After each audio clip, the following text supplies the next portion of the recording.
Tribuna na TV. Oferecimento Senac, cursos técnicos do Senac. Inscreva-se e seja puxado para o lado bom do mercado.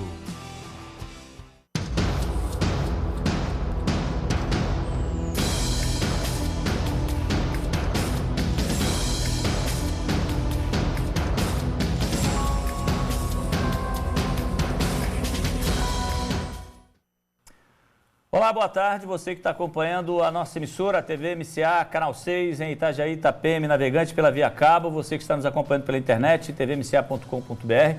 Está começando o Tribuna na TV.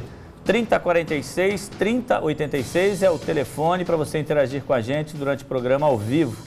E o telefone da emissora é o 3046-6406. O e-mail do programa, tribunanaTV@tvmca.com.br, e o nosso Facebook, Tribuna na TV. Boa tarde, Antônio.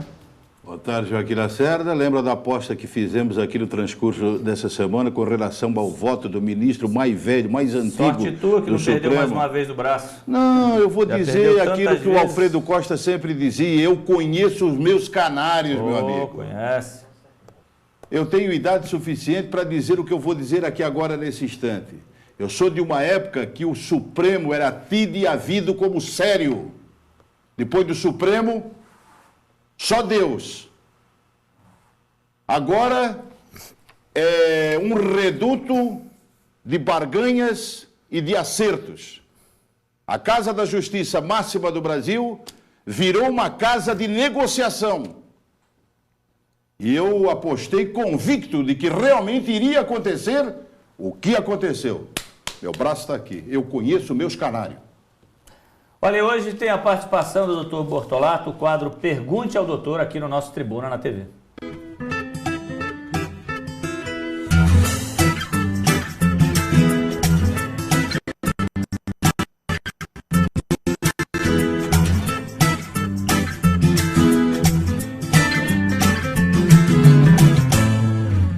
Vamos lá com o doutor Bortolato. Boa tarde, doutor. Tudo tranquilo? Tudo bem? Feliz da vida com o resultado que aconteceu ontem na OAB, na de Brasília, né? Na OAB, a OAB tem tomado umas providências com referência, mas é uma andorinha só, infelizmente não faz verão. Né? Não só eu estou decepcionado como advogado, também como acho que 99% da população brasileira também está decepcionada com a decisão lá do Supremo Tribunal Federal. Como disse o nosso colega Antônio Carlos, era a última nossa instância, a última esperança de ver bandidos, de ver ladrões de colarinho branco na cadeia. Então nós falávamos aqui no intervalo, e eu não tenho vergonha de dizer, que infelizmente é um costume do Brasil, é onde vai tá preso, é os 3P, puta, pobre e preto. Infelizmente é uma realidade, infelizmente é uma grande verdade. Não se vê nenhum famoso preso, nenhum grande político preso e nenhuma pessoa com dinheiro preso. Então você vê que o que diz a nossa Constituição, que todos somos iguais perante a lei, não é uma verdade, né? É uma meia-verdade. E aí fica decepcionado porque vai tudo que, tanto os telespectadores como nós, que já acreditavam que estava resolvido, que iam para a cadeia, e agora voltou tudo a estaca zero. Evidentemente que eu não acredito e você também não acredita que eles vão presos. Doutor, deixa eu lhe fazer uma pergunta francamente. O que nós acompanhamos, evidentemente não tem brasileiro que não vai estar indignado com isso, isso é fato. Positivo. Agora, vamos ver pelo lado jurídico. 6-5, a gente atribuiu ao último voto, mas foi 6-5. Certo. Foi feito valer uma lei. Essa lei existe. Certo. Venceu, não a vontade do povo, mas não foi nada contra a lei, é isso que eu queria entender. Certo. É que existe duas situações, existe a lei e existe a justiça. Exatamente. Certo. Se a justiça era o que o povo brasileiro queria. Todo grande legislador, todo grande sábio juiz, ele vê que quando ele se defronta entre a lei, que ela é objetiva, a lei que ela é seca, mas que ele vê que ele encontra uma grande barreira que vai contra uma grande injustiça, ele tem que aplicar o quê? Tem que aplicar a justiça. Existem vários casos que já no mundo todo que os bons juízes aplicam a justiça, entendeu? Deixa a lei do lado. Na verdade, a lei, ela é interpretativa. Então não é assim, a lei diz isso aqui e acabou-se. Não, ela não diz isso. A lei diz assim, diz assim e diz assim. Quem vai interpretar, por isso que tem as jurisprudências, que são as interpretações das leis, as decisões de cada tribunal, que cada um entende de forma diferente o mesmo problema, o juiz também tem essa capacidade, tem esse condão, tem na mente dele essa possibilidade também de dizer assim, não, a lei fala assim, mas eu vou interpretar exatamente como eu entendo que vai. E ele vai a favor dos anseios do povo, porque o povo, diz que o povo não sabe votar? Sabe votar. Diz que o povo não entende justiça? Entende mais do que os juízes e promotores pensam que entende. Então isso aí foi realmente uma aberração, caiu na vala comum, vai ter um problema de efeito dominó no Brasil, onde os juízes, promotores, delegados, enfim, todos aqueles que trabalham com a justiça, aqueles que são corruptos, aqueles que são bandidos, aqueles que são da linha podre, e isso existe em tudo quanto é segmento, esses vão dizer assim, passou um boi, passa uma boiada. Agora estamos com o canal, não com a carta livre agora. Isso também levou o quê? A população a não mais acreditar, a tornar incrédulo, quer dizer, a não mais confiar nos três poderes. Pelo menos o poder judiciário, que era um poder que nesse momento, ontem, tinha, digamos, o fio da esperança do povo brasileiro de ver realmente as pessoas acreditarem na legislação, na lei, na carta maior, nos homens de toga, ruiu por água abaixo. Então não tem nenhum dos três poderes, nem o executivo, nem o legislativo e, infelizmente, nem o judiciário, agora tem mais a credibilidade da população. É uma verdade. Não, doutor Bortolatti, uma outra coisa, já no empate de 5-5 colocou em dúvida muita coisa, né, no Supremo Tribunal Federal, o empate de 5-5. E o voto do Celso Mello veio confirmar aquilo que eu imaginava e aquilo que boa parte da população brasileira pensava também. O senhor acabou de falar, mas eu gostaria de fazer a pergunta para o senhor, que tipo de desdobramento poderemos ter partindo desta atitude, desta votação do Supremo Tribunal Federal, nas instituições inferiores, de cima para baixo? Que tipo de desdobramento poderemos ter negativamente na justiça brasileira? Olha, Antônio Carlos, eu vou dar um exemplo para você. Vamos supor que você tenha 5 filhos em casa e 1 ou 2 dos teus filhos está criando problema, chegando tarde, com más companhia, está se metendo na droga e você tem que dar, os outros 3 estão cobrando de você como pai. Pai, não é possível que o filho, o pai dá dinheiro para ele, chega tarde, vai para festa, vai para balada, e para nós, pai, que estamos se comportando, pai, não dá. Então, se você não tratar esse corretivo, se você não educar esses 2 ou esse um filho que está indo para o mau caminho, se você alimentar esse mau filho com dinheiro e com esperança e tapar, botar a mão na cabeça dele, naturalmente, o que vai acontecer?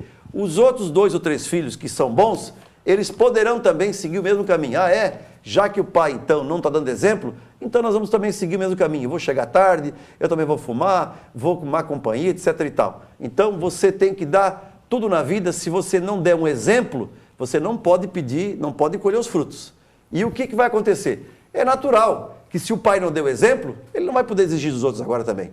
Se o nosso Supremo Tribunal Federal não deu exemplo, com que condições os outros órgãos mais inferiores, os tribunais e os fóruns, vão também seguir alguma coisa da lei, eles vão, da justiça. Eles vão seguir, interpretar a lei exatamente de acordo com as coisas que eles acham que tem que ser interpretado, porque o juiz ele é imutável, o juiz é removível, o juiz tem essa faculdade, se ele errar, ele vai dizer que ele errou por circunstância, porque ele interpretou a lei daquela maneira, ele nunca vai dizer que ele errou porque ele foi beneficiar. Basta você ver aí no meios de comunicação todos os dias, juiz que solta bandido, juiz que deixa o jogo de bicho correr, juiz que deixa isso, aquilo, então ele deixa porque ele diz, está a lei, aplica a lei dá para ser aplicada de várias maneiras, e ele vai naturalmente, não é a grande maioria, que graças a Deus são bons, são corretos, aplicam a legislação. Aquela, vou usar uma cacofonia aqui, é a grande minoria que vai, como aconteceu recentemente com o juiz da Bahia, que tirava os filhos, você viu, das famílias decentes e dava para outras, porque ali havia envolvimento. Agora tem outros tipos de informação dele, que ele também tinha problema de grilagem de terras. Quer dizer, se você me perguntar, todos os juízes são bons? Não. Aí você vai dizer assim, todos os advogados são bons? Também não. Então nós estamos numa situação na sociedade que sempre existiu, os bons e os ruins. Só que os ruins, eles poderiam ser eliminados aos poucos, de acordo com a circunstância. Como essa nossa circunstância foi uma aberração jurídica, naturalmente o que vai acontecer é que vai nascer e vai se perpetuar mais pessoas ruins. É a minha opinião. Doutor, vamos aqui para os nossos telespectadores. O Marcos disse que sofreu um acidente de trabalho e ficou afastado recebendo do INSS por um período de 1 ano. Certo. Agora, ele recebeu alta e aí ficou sabendo, quer dizer, que a empresa quer mandar ele embora. Ele quer saber se o período de estabilidade a que tem direito conta do dia do acidente ou do seu retorno do INSS. Essa lei, a Lei 8.213, no seu artigo 9º, ela veio justamente estabelecer um break, né? Veio uma parada, porque era muito comum antes que o funcionário que acidentasse no serviço, qualquer tipo de acidente, o funcionário ele é considerado, para todos os efeitos, de um modo geral para as empresas, como uma peça a mais da engrenagem. E aí, quando ele se acidentava, essa peça para ele, empregador, era descartável. Você não me serve mais para a minha peça de engrenagem. Então, acabava, assim que ele se acidentasse, no dia seguinte, mandava ele embora e nada acontecia com ele. Essa lei veio justamente para estancar esse tipo de situação, para que o empregado tivesse uma estabilidade de pelo menos 1 ano. E essa estabilidade, como é o nosso telespectador, o Marco, de sorte que ela tem você tem 1 ano de estabilidade após a alta do órgão previdenciário, e não é do acidente. Porque se você se acidentou hoje, você ficou 1 ano parado, o teu contrato está suspenso. Ninguém pode nem dar férias, nem advertência, nem suspensão, nada, ele está suspenso. E muito menos botar ele para a rua. E muito menos você vai botar para a rua, porque está suspenso o teu contrato. Então, quando você retornar, é que começa do dia seguinte contar o lapso de 365, de 1 ano, para que você tenha essa estabilidade. Se acontecer, e é muito comum que haja esse zum de quando retorna, que o dono da empresa quer botar para a rua, porque quando volta quase que fica no estaleiro, quase não tem ainda aquelas condições normais ainda, e aí ele quer botar para a rua. Mas ele sabe que tem que pagar, ou ele indeniza, ou ele mantém o empregado durante 12 meses, contados então a partir da alta do INSS. Trabalhando ou não? Ele tem que estar trabalhando. Ele tem voltar que para o trabalho dele. Voltar para o trabalho dele. Caso contrário, ele volta a se encostar novamente no INSS. Se voltar a se encostar, ele volta a ter novamente a estabilidade. De 1 ano. De 1 ano. Muito bem. Porque ainda ele não voltou ainda a ter as plenas condições de voltar ao trabalho. Antigamente era diferente. Antigamente nem voltava, mandava embora. Mandava embora.